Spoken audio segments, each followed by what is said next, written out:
Memang saya, ya mohon maaf ya, mantan Wahabi. Mantan Wahabi ya.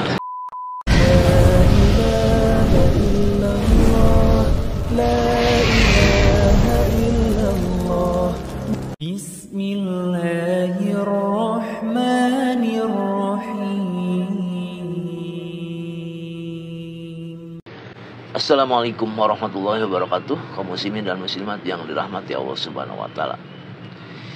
Ini ada seorang ustadz ya, dari Wahabi yang hijrah ke Aswaja, Ustadz Zulfikar Harun LC. Dia akan bercerita banyak tentang dirinya dari mulai perjalanannya sebagai Wahabi ya, hingga dia sekolah ke Madinah ya, di Fakultas Wahabi. Dia digembleng menjadi Wahabi dan hatinya dia merasa tidak tenang hingga akhirnya dia memutuskan untuk menjadi Aswaja. Coba kita simak ya perjalanan cerita dari beliau ini. Assalamualaikum warahmatullahi wabarakatuh. Waalaikumsalam.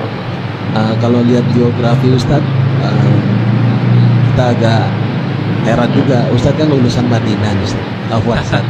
Ya. Yang kita tahu umumnya lulusan Madinah sama tasawuf tuh versus lah. Ini Masya Allah Tabarakallah, luar biasa. Ada lulusan Madinah bisa menjadi pimpinan organisasi tasawuf.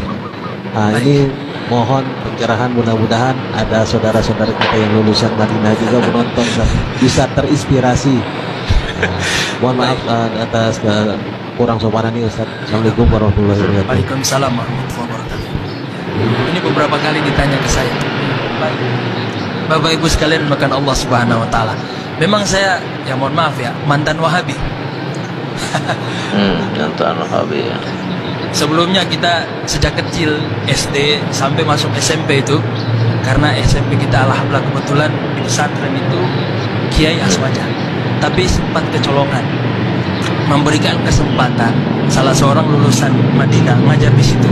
Tadinya dibatasi gerakannya, pokoknya nyampein cuman berkaitan dengan bahasa Arab, baca kitab dan sebagainya. Tapi lama kelamaan karena memang nggak dikontrol, akhirnya dia ngajarin tuh ya akidah Wahabi.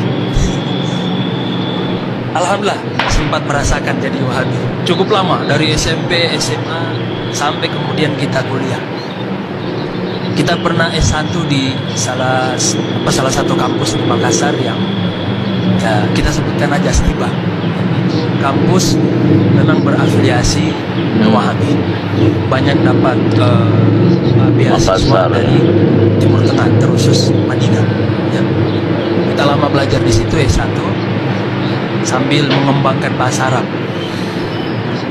Setelah kita lulus, kita coba-coba ikut beasiswa ke Madinah. Alhamdulillah kita keterima. Sempat bingung dulu masuk di Madinah dengan melanjutkan tradisi keilmuan kita waktu di Stiba, karena memang dulu sempat tertarik dengan ilmu hadis, pengen masuk jurusan hadis. Tapi masa ilmu hadis dulu, kan udah belajar di Stiba dulu, sudah kita pindah belajar ke syariah.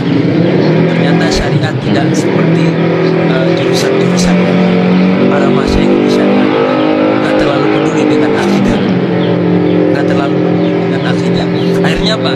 Kita belajar di syariah, kaget yang tadinya dulu kita madhabnya madhab tarjih, pokoknya yang benar ini yang dirojihkan oleh ustaz-ustaz kita. Kaget diajarkan oleh para masyayikh kita, apalagi kitab dasar kitab kurikulum kampusnya itu Bidayatul Mujtahid, itu kitab perbandingan mazhab. Jadi nggak ada yang benar, nggak ada yang rojih dari ustaz, dari masyayikh di sana. Pokoknya kita disampaikan nih pendapat para ulama kita, nggak ditarjih. Lah kok beda ya? Nggak kayak di Indonesia. Kita semakin bingung di sana tuh. Malah justru bingung kita di sini nih. Kemudian kita bertemu dengan salah seorang masyayikh di sana. Beliau ini luar biasa. Beliau namanya itu Dr. Abdullah Sahib. Itu pentahqiq nomor 1 yang direkomendasikan tahqiqannya itu. Jadi beliau mentahqiq kitab Bidayatul Mujtahid. Jadi beliau inilah yang banyak memberikan kita pencerahan tentang mazhab. Ya. Akhirnya setelah ketemu beliau kita mulai paham pentingnya bermazhab. Beliau juga yang merekomendasikan tuh kita nggak akan pernah menjadi faqih ya, kalau kita belajar di Bidayatul Mujtahid.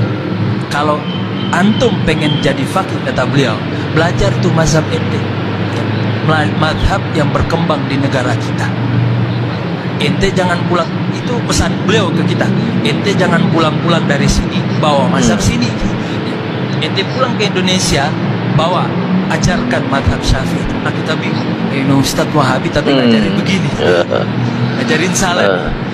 Akhirnya di situ kita banyak pencerahan. Sampai kemudian kita juga ketemu dengan salah seorang dosen. Ini nama beliau unik. Apa? Karena klien beliau ini klien yang termasuk kabilah yang jarang di sana. Namanya Syekh Badar Al-Nadir. Nadir itu artinya jarang. Dan memang klien beliau paling sedikit di Saudi. Ini salah satu klien Saudi, ya. Al-Su'ud. Ini Syekh, Masya Allah, banyak sekali memberikan kita pencerahan. Karena beliau ngajarin kita usul fikih, disitulah kita mulai tercerahkan, terutama konsep akidah Ahlus Sunnah wal Jamaah. Beliau bukan Wahabi, beliau bukan Taimi, tapi beliau sering memuji Imam Fakhrur Razi, memuji Asy'ariyah. Kita bingung ini Wahabi atau bukan, ya. Ini Syekh ngajarin di kampus Saudi, ngajarin di Madinah, tapi banyak muji Asy'ari. Tapi beliau bukan Asy'ari, beliau nggak mau bilang beliau Asy'ari. Ya mungkin kita lihat, ya mungkin ini sikap biar beliau tidak dikeluarkan di kampus. Ya, karena setiap dosen itu Bapak Ibu sekalian diawasi, ada mata-mata. Siapa yang melenceng dari kurikulum, dah dikeluarin tuh, besok nggak ngajar lagi. Keras ya. Ya, benar. Ya, termasuk beliau tuh yang disebutkan oleh Buya. Dikeluarkan. Kenapa? Karena udah mulai terang-terangan. Jadi cara aman supaya tidak dikeluarkan dari kampus gitu. Ya sembunyi-sembunyiannya tuh. Ya, alhamdulillah kita banyak tercerahkan dari situ. Ternyata. Sampai kita mulai tuh belajar akidah Ahlus Sunnah wal Jamaah, ya akidah aswaja. Dari kita mulai membaca kitab-kitab Syekh Said Fuda. Syekh Said Fuda ini salah seorang ulama kontemporer yang fokus pada ilmu akidah, ilmu kalam. Beliau banyak tuh ya kitab-kitab yang insya Allah bisa merekomendasikan kitab acuan kita untuk belajar akidah Ahlussunnah. Termasuk kitab yang menurut saya yang paling luar biasa dari beliau, Syekh Said Fuda, yang juga banyak mencerahkan kepada saya al-faqih, yaitu syarah kitab Tahawi. Itu ada 2 jilid tuh, bagus kitabnya. Saya banyak belajar dari beliau tuh, dari internet, dari YouTube. Nah, akhirnya kita coba cari grup-grup yang bisa terhubung ke beliau. Alhamdulillah kita nggak sampai khatam, tapi lumayan banyak membahas atau mengkaji dengan beliau kitab Tahawi itu syarat. Sampai kemudian kita jadi debat jadi suka debat, ya. Kita jadi suka debat karena ya memang konsekuensi belajar akidah begitu, suka debat dan sebagainya, dikit-dikit debat dan sebagainya. Sampai kemudian kita merasa ya Allah, kok ada yang kurang ya? Karena kita belajar itu pengen hati tenang. Kita belajar itu bukan untuk menjustis orang. Ya siapapun ya kan. Pokoknya kita komentari. Akhirnya kita coba sedikit demi sedikit minta rujukan dari para masyayikh, teman-teman sekalian, walaupun kita masih tahu belum murni aswaja, masih membanding-bandingkan. Sampai kemudian kita dapat rekomendasi dari salah seorang teman saya yang kuliah di Syam, Damaskus. Beliau ente ngaji sama Habib Ali Al-Jufri. Beliau punya dars banyak di YouTube. Ya. Salah satu syarah beliau itu kitab Minhajul Abidin karya Imam Ghazali. Itu mantap, luar biasa, bagus sekali. Disitulah saya banyak tercerahkan dari beliau, sehingga memutuskan untuk benar-benar taubat, hijrah, ya. Dari Wahabi jadi Taimi, sampai kemudian murni jadi aswaja. Ya. Dari belajar fikih kemudian belajar akidah, sampai kemudian kita belajar tasawuf. Akhirnya ketika ke Indonesia, sampai ke Ciputat, ketemu dengan para buya-buya. Karena memang kita lagi mencari, akhirnya kita direkomendasikan.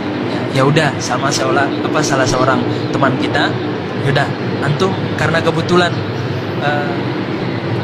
beliau ini tinggal di Ciputat, ya udah kita bermursyid kepada beliau.